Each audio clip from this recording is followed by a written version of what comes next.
അല്ലയോ ദൈവമേ, ഈ അന്ധകാരത്തിൽ നിന്ന് പ്രകാശത്തിലേക്ക്, വെളിച്ചത്തിലേക്ക് ഞങ്ങളെ നയിക്കണമേ. ഈ മരണത്തിൽ നിന്ന് ഞങ്ങളെ ജീവങ്കിലേക്ക് നയിക്കണമേ. ഈ അസത്യത്തിൽ നിന്ന് സത്യത്തിലേക്ക് ഞങ്ങളെ നയിക്കണമേ എന്ന് നിരന്തരം ദൈവത്തോട് ഓരോ നൂറ്റാണ്ടിൽ ജീവിച്ചിരുന്ന ഭക്തന്മാർ പ്രാർത്ഥിച്ചുകൊണ്ടിരുന്നു. വിശുദ്ധ വേദപുസ്തകത്തിൽ ദീർഘദർശിയാകുന്ന യെശയ്യാ പ്രവാചകനിൽ കൂടെ പാപത്തിൽ നിന്ന് വീണ്ടെടുക്കുവാൻ നിരന്തരം ദൈവത്തോട് പ്രാർത്ഥിച്ചുകൊണ്ടിരുന്ന ദൈവഭക്തന്മാർക്ക് ദൈവത്തിന്റെ അരുളപ്പാടായി അവരോട് ഇപ്രകാരം അരുളി ചെയ്തു: നിങ്ങൾ കാത്തിരിക്കുന്ന, നിങ്ങൾ പ്രാർത്ഥിച്ചുകൊണ്ടിരിക്കുന്ന ആ രക്ഷിതാവ്, ആ വീണ്ടെടുപ്പുകാരനെ കുറിച്ച് സാക്ഷാൽ ദൈവം തന്നെ നിങ്ങൾക്ക് ഒരടയാളം നൽകുവാനിടയായി തരും. അത് കന്യക ഗർഭിണിയായി ഒരു മകനെ പ്രസവിക്കും. അവൻ തന്നെ സകല മനുഷ്യനെ പാപത്തിൽ നിന്ന് രക്ഷിച്ചെടുക്കുവാനും വീണ്ടെടുക്കാനും വേണ്ടി ദൈവം അയച്ച ദൈവപുത്രനെന്ന് ഇപ്രകാരം പ്രവാചകനിൽ കൂടെ വിളിച്ചു പറയുവാനിടയായി തീർന്നു. ഇന്നേക്ക് 2000 വർഷങ്ങൾക്ക് മുമ്പേ അങ്ങ് ബേത്ലഹേമിൽ കന്യക മറിയ ഗർഭം ധരിച്ച് ഒരു മകനെ പ്രസവിച്ചു. അവൻ തന്നെ ലോകരക്ഷിതാവായി അറിയപ്പെടുന്ന കർത്താവായ യേശു ക്രിസ്തു.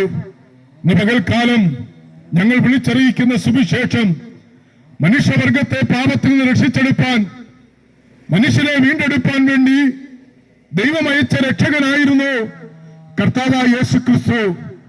മനുഷ്യന്റെ ജീവിതത്തിൽ ആർക്കും രക്ഷിപ്പാൻ കഴിയാത്തതും ആർക്കും വീണ്ടെടുപ്പാൻ കഴിയാത്തതുമാകുന്ന പാപത്തിന്റെ പടുകുഴിയിൽ നിന്ന് എന്നേക്കുമുള്ള വീണ്ടെടുപ്പും രക്ഷയും സാധിപ്പിച്ചത് ഈ സാക്ഷാൽ ദൈവപുത്രൻ തന്നെയാണ്. ചരിത്രം നാം പരിശോധിക്കുമ്പോൾ ചരിത്രത്തിൽ അനവധി മഹാന്മാർ, വിപ്ലവകാരികൾ, ചക്രവർത്തിമാർ, അനവധി ആൾക്കാർ ചരിത്രത്തിൽ ഇടം പിടിച്ചിട്ടുണ്ട്. തങ്ങൾ ജീവിച്ചിരുന്ന കാലഘട്ടത്തിൽ കൊണ്ടുവന്ന വിപ്ലവകരമാകുന്ന മാറ്റങ്ങളെക്കുറിച്ച് ചരിത്രത്തിൽ തങ്കലിപികളാൽ എഴുതപ്പെട്ടും ഇരിക്കുന്നു. ഇവരെല്ലാം ഇപ്രകാരം സമൂഹത്തിൽ വളരെയധികം വിപ്ലവകരമാകുന്ന മാറ്റങ്ങൾ കൊണ്ടുവന്നിട്ടും മനുഷ്യനെ പാപത്തിൽ നിന്ന് രക്ഷിച്ചെടുപ്പാനോ വീണ്ടെടുപ്പാനോ ഇവർക്കാർക്കും സാധിച്ചിട്ടില്ല എന്നുള്ള സത്യം നാം തിരിച്ചറിയാതെ പോകരുത്.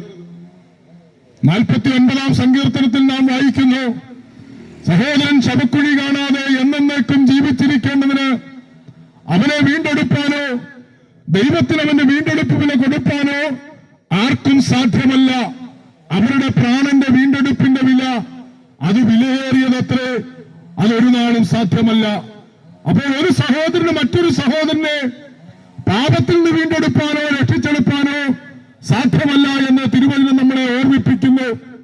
പക്ഷേ ദൈവപുത്രനാകുന്ന കർത്താവായ യേശു ക്രിസ്തു എന്നേക്കുമുള്ള വീണ്ടെടുപ്പ് സാധിപ്പിച്ചു എന്ന് തിരുവചനത്തിൽ നാം വായിക്കുന്നു. 33 തിരുവയസ്സ് വരെ ഈ ഭൂമിയിൽ ജീവിച്ചിരുന്ന ശുശ്രൂഷകൾ ചെയ്ത യേശുവിന്റെ ചരിത്രത്തെക്കുറിച്ച് സുവിശേഷങ്ങളിൽ നാം വായിക്കുന്നു. തന്റെ അടുക്കൽ അനവധി രോഗികൾ കടന്നു വരുവാനിടയായി തീർന്നു.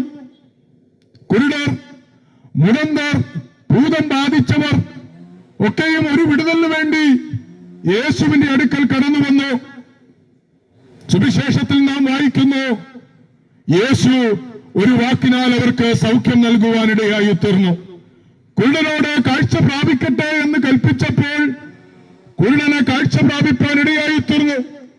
മുടന്തനോട് എഴുന്നേറ്റ് നടക്കുക എന്ന് കൽപ്പിച്ചപ്പോൾ മുടന്തൻ എഴുന്നേറ്റ് നടക്കുവാനിടയായി തീർന്നു. ഭൂതം ബാധിച്ചവർക്ക് സൗഖ്യവും സമാധാനവും യേശുവിന്റെ ഒരു വാക്കിനാൽ ലഭിക്കാനിടയായി തീർന്നു. എന്തിനേറെ പറയണം, മരിച്ചവരെ പോലും ഒരു വാക്കിനാൽ ഉയർപ്പിക്കുവാൻ ഈ ദൈവപുത്രൻ ഇടയാക്കി തീർത്തു. എന്നാൽ പാപങ്ങൾക്ക് പരിഹാരമൊരുക്കുവാൻ, പാപിയെ രക്ഷിച്ചെടുപ്പാൻ, പാപങ്ങൾക്ക് എന്നേക്കുമുള്ള വീണ്ടെടുപ്പ് സാധിച്ചെടുക്കുവാൻ ഇവിടെ ഒരു വാക്കോ ഒരു അത്ഭുത പ്രവൃത്തിയോ നാം കാണുന്നില്ല.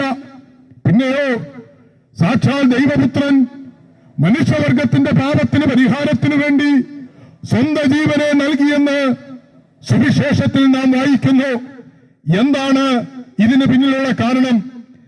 മനുഷ്യനെ രക്ഷിച്ചെടുപ്പാൻ, മനുഷ്യവർഗത്തെ വീണ്ടെടുപ്പാൻ ഈ ദൈവപുത്രൻ സ്വന്തം ജീവനെ നൽകിയതിന് പിന്നിലുള്ള കാരണം എന്താണ്?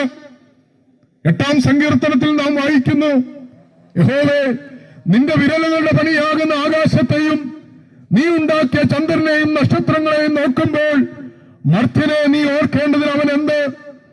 മനുഷ്യപുത്രന്മാരെ സന്ദർശിക്കേണ്ടതിന് അവൻ എന്തുമാത്രം? എന്താണ് ഇവൻ ഇത്രമാത്രം വിലപിടിപ്പുള്ളത്?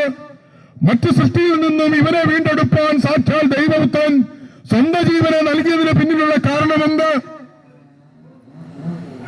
സൃഷ്ടിപ്പിനെ കുറിച്ച് നാം വായിക്കുമ്പോൾ ഈ കാണുന്ന സൂര്യനും ചന്ദ്രനും നക്ഷത്രങ്ങളുമൊക്കെ ഉളവാകട്ടെ എന്ന് യഹോവയാകുന്ന ദൈവം ഒരു വാക്ക് കൽപ്പിച്ചപ്പോൾ വാക്കിനാൽ ഉളവായി തീർന്നു എന്ന് നാം വായിക്കുന്നു. എന്നാൽ മനുഷ്യന്റെ സൃഷ്ടിപ്പിനെ കുറിച്ച് നാം ഇപ്രകാരം വായിക്കുന്നു, യഹോവയാകുന്ന ദൈവം നിലത്തെ പൊടിയിൽ നിന്ന് മനുഷ്യനെ നിർമ്മിച്ചതിനു ശേഷം അവന്റെ മൂക്കിൽ ജീവശ്വാസമൂതി മനുഷ്യൻ ജീവനുള്ള ദേഹിയായി തീർന്നു. എന്താണ് ഇവന് പിന്നിലുള്ള കാരണം? ഇവനെത്ര പ്രാധാന്യം അർഹിക്കാൻ കാരണം എന്താണ്? അത് മറ്റൊന്നുമല്ല, ദൈവത്തിന്റെ ആത്മാവ് മനുഷ്യന്റെ ഉള്ളിലുള്ളതത്രേ.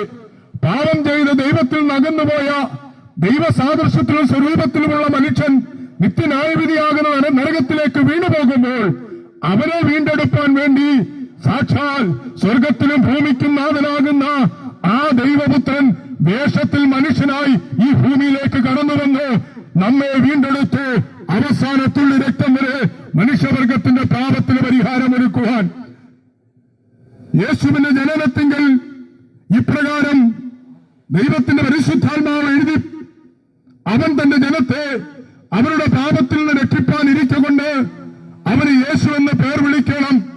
അപ്പോൾ യേശുവിന്റെ പേരിന്റെ അർത്ഥം, യേശുവിന്റെ ഭൂമിയിലേക്കുള്ള വരവിന്റെ ഉദ്ദേശം അതൊന്നു മാത്രമേ ഉള്ളൂ.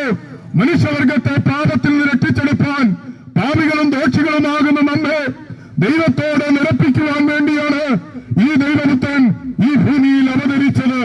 പകൽക്കാലം ഞങ്ങളെ കേട്ടുകൊണ്ടിരിക്കുന്ന പ്രിയ സ്നേഹിത, ഒരു കാലഘട്ടത്തിൽ മദ്യത്തിലും മയക്കുമരുന്നിനും അടിമയായി ജീവിച്ച് ജീവിതത്തിലും കുടുംബത്തിലും സമൂഹത്തിലുമൊക്കെ സ്വസ്ഥതയും സമാധാനവും നഷ്ടപ്പെട്ട് ഈ ലോകത്തിൽ ഒന്നിനും രക്ഷിച്ചെടുപ്പാൻ സാധ്യമല്ലാതിരുന്നതിന് നടുവിൽ കർത്താവായ യേശു ക്രിസ്തുവിന്റെ സ്നേഹം ഞങ്ങളെ തേടി വന്നു. ഇന്ന് ഈ ദേശത്ത് കടന്നു വന്ന് ഞങ്ങളുടെ സമശിഷ്ടങ്ങളാകുന്ന ദേശനിവാസികളോട് ഞങ്ങളെ പാപത്തിൽ നിന്ന് രക്ഷിച്ചെടുത്ത, ഞങ്ങളെ ശാപത്തിൽ നിന്ന് രക്ഷിച്ചെടുത്ത ആ യേശുവിന്റെ സുവിശേഷമാണ് ഇന്ന് പകൽക്കാലം ഞങ്ങളിവിടെ വിളിച്ചറിയിക്കുന്നത്. അപ്പോൾ ലോകത്തിൽ ചരിത്രം സൃഷ്ടിച്ച മഹാന്മാർക്കാർക്കും മനുഷ്യനെ പാപത്തിൽ നിന്ന് വീണ്ടെടുപ്പാനോ രക്ഷിച്ചെടുപ്പാനോ സാധ്യമല്ലായിരുന്നു. അതിനുവേണ്ടി സാക്ഷാൽ ദൈവപുത്രൻ ഈ ഭൂമിയിലേക്ക് കടന്നു വന്നു. തിരുവചനത്തിൽ നാം ഇപ്രകാരം വായിക്കുന്നു, അതുകൊണ്ട് ജഡത്തിന്റെ ബലഹീന നിമിത്തം മനുഷ്യർക്കാർക്കും സാധിപ്പാൻ കഴിയാതിരുന്നതിന് ദൈവം തന്റെ സ്വന്തം പുത്രനാകുന്ന യേശുവിനെ പാപജഡ സദൃശത്തിലും പാപം നിമിത്തം ഈ ഭൂമിയിലേക്ക് അയച്ചു. പാപത്തിന് ദൈവപുത്രന്റെ ജഡത്തിൽ ശിക്ഷ വിധിക്കുകയും ചെയ്തു എന്ന് തിരുവചനത്തിൽ നാം വായിക്കുന്നു. മനുഷ്യൻ ചെയ്ത